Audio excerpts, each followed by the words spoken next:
Ladies and gentlemen, we are here with an e-sport e-athlete, not only a Bahraini champion, but actually an international champion with us here today as one of the best Mortal Kombat players in the world, Said Hashim.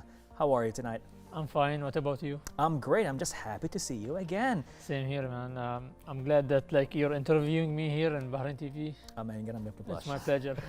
So how was Ukraine? Tell us about that. It wasn't easy, to travel there in this pandemic. Oh, tell me about it.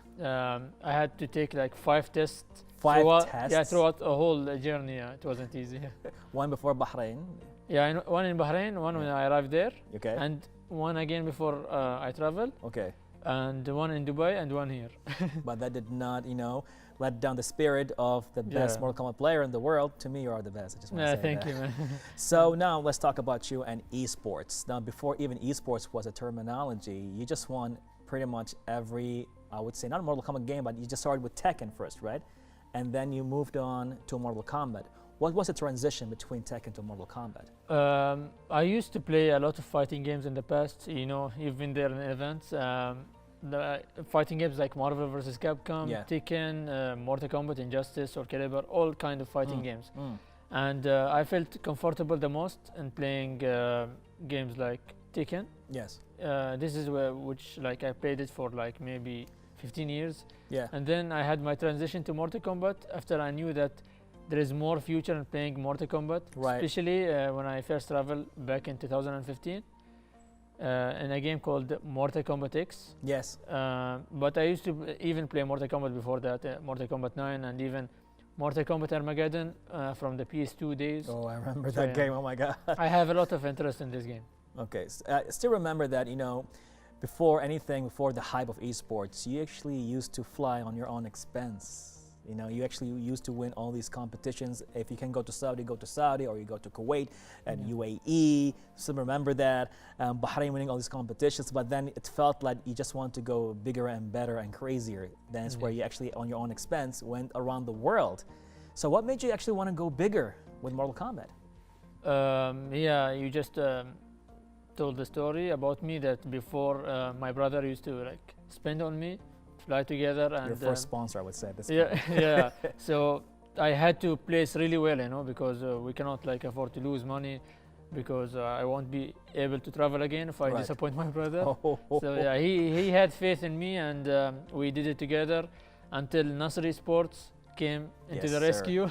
It saved me from spending more money.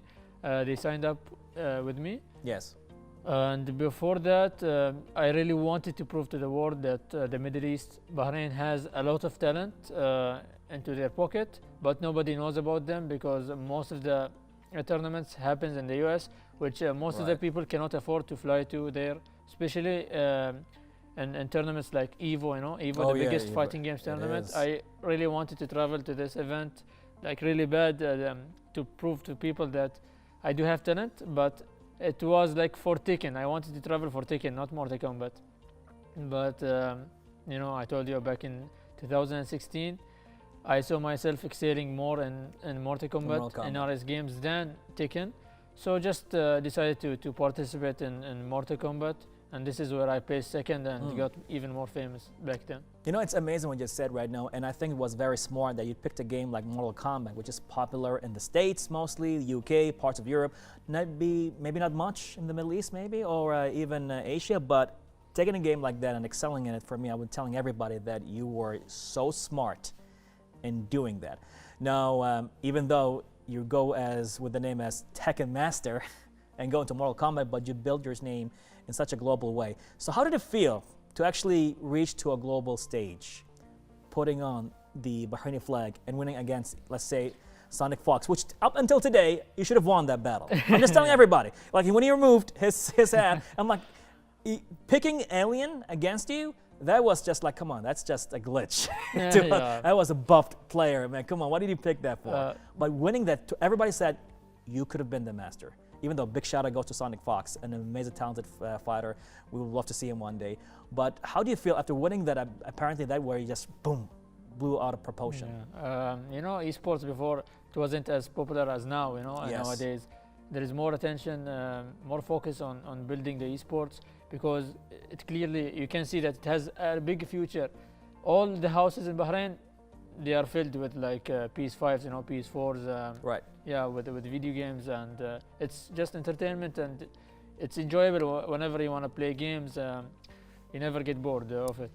And when I traveled there, I wanted to showcase my talent into the world, and show people how good I am. And I wanted to be the best in the world, but Sonic Fox, you know, he's the best esports player in the world, not just in fighting games. He's like the best esports player in the world.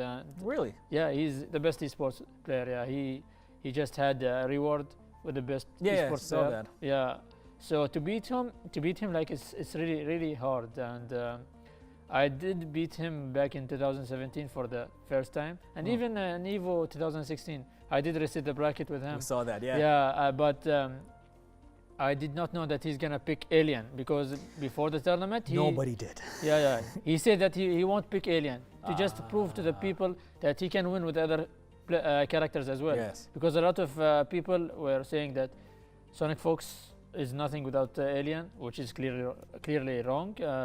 So he had to pull him out at the end, which I completely understand. He wants to win Evo, you know, 2 times in a row.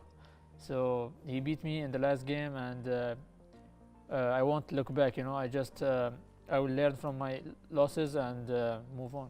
Like I said, everybody saw you as the winner. You saw it on Twitter, you saw it on YouTube, we saw all the interviews. Everybody saw you like he is definitely the champion. I think even Sonic Fox, part of him understands that Blood Alien. I'm just saying, you could have been actually the champion, right? Yes. So now you are crowned and titled as the #1 esport player, not only in Bahrain, but let's say even the Middle East, and one of the top Mortal Kombat players in the world.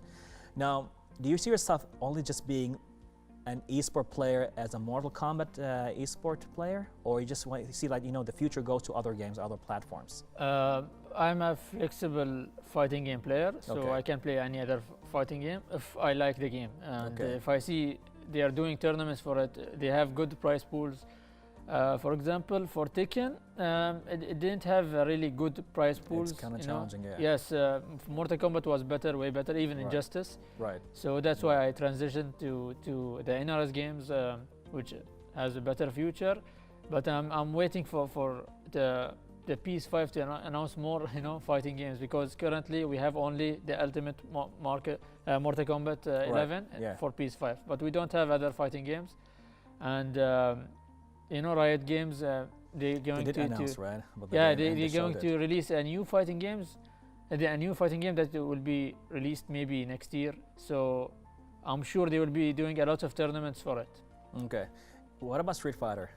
Street Fighter, I took Street Fighter 4 very seriously. You remember? Oh, dude, I could not even blink with you. Yeah, but Street Fighter 5, I did not like the playstyle of the game. I don't like the idea for the Street Fighter developers, which like they changed the game like a lot. You know, they changed it entirely. They made it easier, I guess, for newcomers. Yeah, from game to game, which I don't like. I played it nevertheless, but it did not get my attention. Okay. And I'm looking forward for new fighting games now and see where it goes from there. Even like if they released Street Fighter 6, I will give it a try and see. Why not? Yes, why not? why not? So now, speaking of the platforms and all that, and heading to, let's say, the esport organizations. So I think right now what happened, Nasser Esport has been one of the first and the most leading esport teams in the Middle East, taking things out there, I know, along with Yalla Esports and other teams, and the Al-Shtaq Warriors in Saudi Arabia and other teams around the Middle East. But Nasser Esports had proven to everybody that they took things on a local and global base. Now, being part of Nasser Esports and being supported by a lot of sponsors, and I've seen platforms here, like in Bahrain, we have the Red Bull esport platform taking place. Nasser Esports is supporting a lot of esport Bahraini players. And now we have KHK Esports as well, as they recognized your accomplishments, and Bahrain is all proud of you. Just want to say that. We're proud of you for what you did. So what is your take of esports in Bahrain? Where do you see it heading to? Yeah, as I said, I told you before, like esports before, it wasn't popular, But now, because I'm trying to do my best, to like show Bahrain that esport has a lot of future, Potential, yeah, it can get Bahrain even more famous around the world. Yeah. And yes, we do have the first esports team in Bahrain, KHK Esports, which is like I'm very interested to see their talent, to see their future players. Let's go. Yeah, and also for Nasr Esports, they started back in 2017, and they really wanted to support the whole Middle East players. Like they took the idea that the Middle East has talent from Evo 2016 when I went there, and the owner saw that okay, we have talent there, we can compete with the international players, why not, let's open. So they opened, and they started hiring more players, and we are scouting for the good players from any country from the Middle East. So if you are Bahraini, Saudi, anything, you have talent, the game has a future, has tournaments, Right. we will be able to sign you, and also the future for esports in Bahrain is like growing, and I cannot wait for the future. Now we have amazing talents in Bahrain, like players in PUBG, but Fortnite. We have Mariam signed with Nasr Esports, a prominent Fortnite Bahraini player. Yes, she plays Fortnite. She does content for it. She even joins tournament. We signed with her last year, and she's a really good Fortnite player. Yeah, I think she plays Valorant now. Oh wow, that's very smart. I mean, she has a lot of followers. I'm sure she makes more money than I do right now. Yes, probably. Well, probably. That's a lot of confidence. I'm there. Boost me up. Yeah, Okay, that's pretty interesting actually. It's just how much they can achieve. But just right now, as there's a lot of support. So you got a message right now, I'm sure. Yes, I would like to thank His Highness Sheikh Khalid bin Hamad for his continuous support throughout my journey in esports. Amazing. And not only that, even His Highness Sheikh Nasser bin Hamad as well, as he supported the esports scene in Bahrain with Blast Pro and other events as well took place over here. And even in one of the Ramadans, we actually had one of the biggest PUBG events took place in Bahrain. So it was crazy. So I guess right now we're just seeing bigger things happening for esports. And you are leading the way as paving the way for people to be actual e-athletes. Yes, I'm trying to do my best, to show the people that go play video games. You can do it. You just have to test in which game you are good, which game you're bad. I tried most of the games, FIFA, Call of Duty, not just only fighting games, strategy games even for PC, Counter-Strike, but I saw myself like doing the best in fighting games. So do the same, but if you can balance between studies and playing games, do it, but don't play like video games all day. You have to find the balance. If you can't, no need to play. Well, we don't want to have, actually we have another example, Hakoum. Yes, Hakoum. The guy is like the biggest trophy hunter in the world in Bahrain. It's amazing having Hakoum as well and having you as well. It's just showcasing that the gaming industry right now and the gaming platform is such only entertainment based, but it's a career. It brings in together the community, the economical drivers, and how can actually build a new economical, let's say, path for the industry in Bahrain as well, and opening paths. And you are right now leading the way. Just to say, we're proud of you. Yeah, yes, I was with him like before 2 days. Yeah, I saw that on Insta stories. Yeah, he restreamed the tournament that I was in, Yes. and he like tried to commentate in Arabic for the Arabic viewers, and he stayed late until maybe 5 or 6 because the tournament was started very late. So we can get like the US people to watch the tournament. That's why we started late. And yeah, he has accomplished a lot of things and trophies, and he's the best at it, and finishing trophies, and he's been doing it since 2008, I think. As long as I wasn't wrong, and he is also one of the reasons I played Mortal Kombat. He used to join tournaments for Mortal Kombat 9. Yeah, I remember that. Yeah, that tournament that he won. And then I wanted to challenge him. I wasn't playing Mortal Kombat 9 when it first came out, but then I started practicing, I played against him, and then from there I started to play a lot of Mortal Kombat. Amazing. So any last words to your fans around the world? Yes, I would like to thank all the people that supported me throughout my journey in esports and in this tournament and past tournaments. And also big thanks to my family for their support. They stayed late, and I'm really grateful that I have such a family.